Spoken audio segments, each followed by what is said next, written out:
Hi kitchen friends! Welcome to Jules Flavor Bliss! And in today's episode, we'll be making crinkles.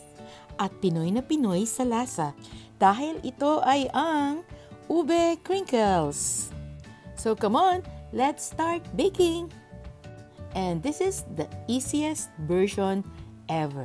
Promise!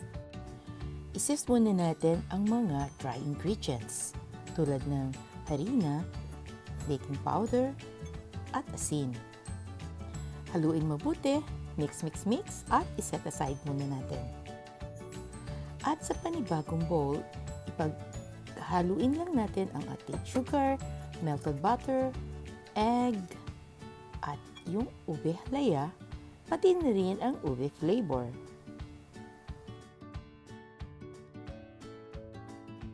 At let's give it a good mix. At lastly, i-combine natin ang ating dry ingredients. We'll just mix it by hand at hindi kailangan dito sa recipe na to dahil even wala kayong mga hand mixer or stand mixer, you can make this crinkle. Simply by your own hands lang. Walang problema dahil napakadali ng recipe na to. I-rest natin ito o palamigin natin to sa loob ng ating refrigerator for at least 1 oras. At kapag medyo firm na ito, mag-scoop na tayo or kung wala kayong ice cream scooper, you can use kutsara or yung inyong measuring tablespoons para pare-pareho ang forma nito o size nito. I-cup lang natin ang ating dalawang kamay para magkaroon siya ng magandang bilog. At ngayon, i-roll over na natin sa sugar muna and then i-roll naman natin sa confectioners or powdered sugar. I-roll lang natin thinly sa granulated sugar. Then, sa powdered sugar. In this way, mas makapit ang powdered sugar sa ating crinkles.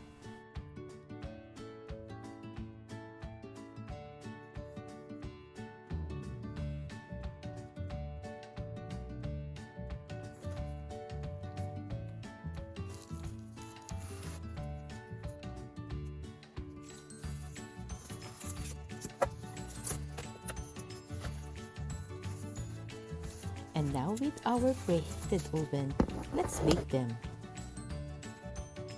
And oh la la! Here's our ube crinkles. Crunchy outside and soft inside. And I know you will like this recipe kasi napakadali niyang gawin at napakasarap din. At pwede nyo ring inegosyo kapag na-master nyo na. And it's shoutout time sa ating kitchen friends dyan sa Milan, Italy. Si Jewel Flores na lagi nakasubaybay sa ating food channel. At nagtatry din siya ng mga recipes. So, hi Jewel! At gayon din sa inyo, saan man kayo, parte ng mundo, wherever you are. Thanks for watching. Please stay safe, stay well. God bless. Bye!